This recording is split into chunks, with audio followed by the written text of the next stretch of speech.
जो हमारी नई पार्टी बनी है, हमारे छोटे भाई गुरु राजकुमार में काम कर रहे हैं, वो इन दोनों पार्टियों को उखाड़ के फेंक देंगे करीब 20-25 सीटों। तो युवा की कोई जाति नहीं है, किसान की कोई जाति नहीं, जो खेती करता हो किसान है। लोगों ने बात किया इस बात को, जिसके घर के दरवाजे 36 कौम के लिए खुले, जिसके घर पे लोग अगर रोते हुए आते हैं वो हंसते हुए घर से जाते हैं। दुआओं से मैं जिंदा हूँ तो मुझे गुमराह हो रहा था। 25 साल में अभी तक लाठी नहीं चलवाई, आपको लाठी गोली नहीं चली। हर पार्टी हमने करती है, रोज डंडे खाते हैं, रोज बोछार खाते हैं, और फिर भी कहते हैं साहब हमने आज तक जंग नहीं आई। राजस्थान में तहलकम मचाने को तैयार है हनुमान बेनीवाल और राजकुमार रोत की जोड़ी। हनुमान बेनीवाल ने दिया बड़ा संकेत।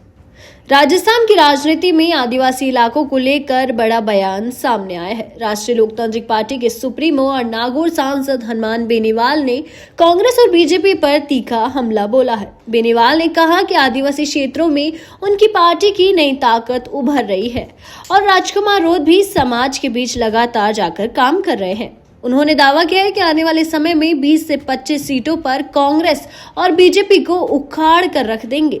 बेनीवाल ने यह भी कहा कि उदयपुर, डूंगरपुर और बांसवाड़ा जैसे आदिवासी इलाकों में बदलाव की लहर है और तेजाजी महाराज के आशीर्वाद से राजस्थान की राजनीति में नया समीकरण बनने वाला है। आइए सुनते हैं पूरा वीडियो। उदयपुर, डूंगरपुर, बांसवाड़ा तो आदिवासी इलाके हैं।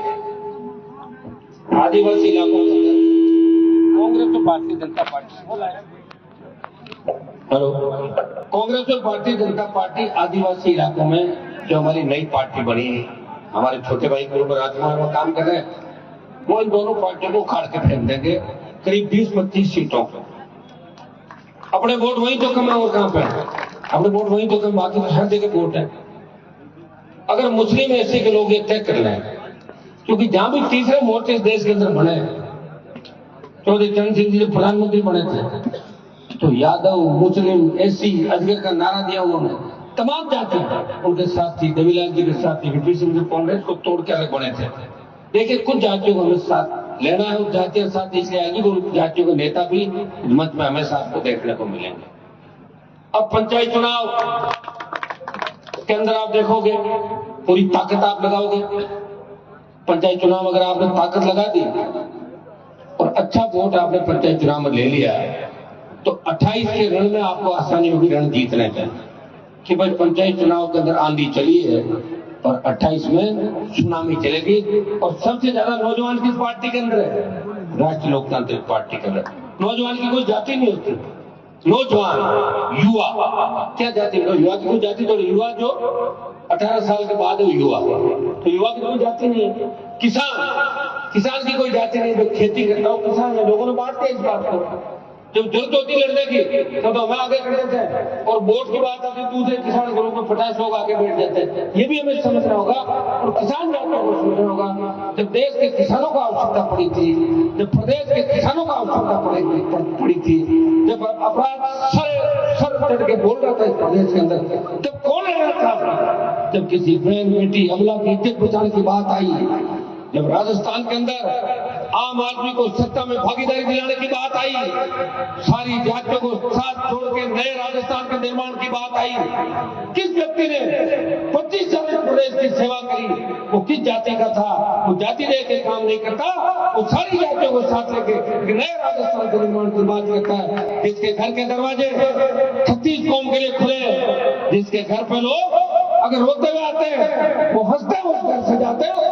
बड़े से बड़े काम गरीब लोगों को किए और हर गरीब जो आया वो दुआ देके गया मुझे कि मेरे पास और तो कुछ नहीं मान जी, मैं दुआ देता हूँ कि मेरी उम्र आपको लगे और आप इसी तरह गरीबों की सेवा करते हो। दुआएं मेरे पास बहुत है, लेकिन दुआओं के साथ साथ वोट की भी आवश्यकता है।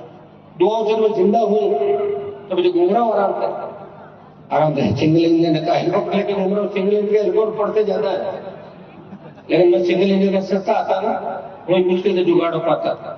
अब लोग कह रहे साहब डबल इंजन का पड़ जाए, डबल इंजन का पड़ जाए, पड़ गया ना उनके डिप्टी सीएम महाराष्ट्र वालों के हैं क्या?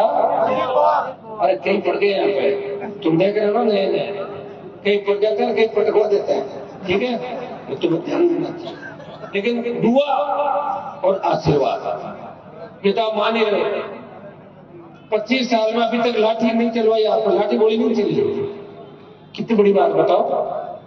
हर पार्टी आंदोलन करती है, रोज डंडे खाते हैं, रोज बोछार खाते हैं, कईयों का नमक का सेक करते मैंने देखा बहुत से नेताओं बड़े बड़े राजनीतिक, और फिर भी कहते हैं साहब हमने आज तक जंग नहीं आई। मैंने आज तक तो नहीं पिटवाया, तो पिटवाएगा कभी? अब कोई एकाध बार में पिटवा भी तो नाराज तो मत होना। एक तो पिटवाने से क्या तुम्हारा जोश आ जाएगा, सालों में पीटा सरकार का इलाज करना है, नहीं तो भूलते जल्दी दो धन्यवाद एक लाइन होना चाहिए, कभी कभार होना चाहिए, ठीक है ना।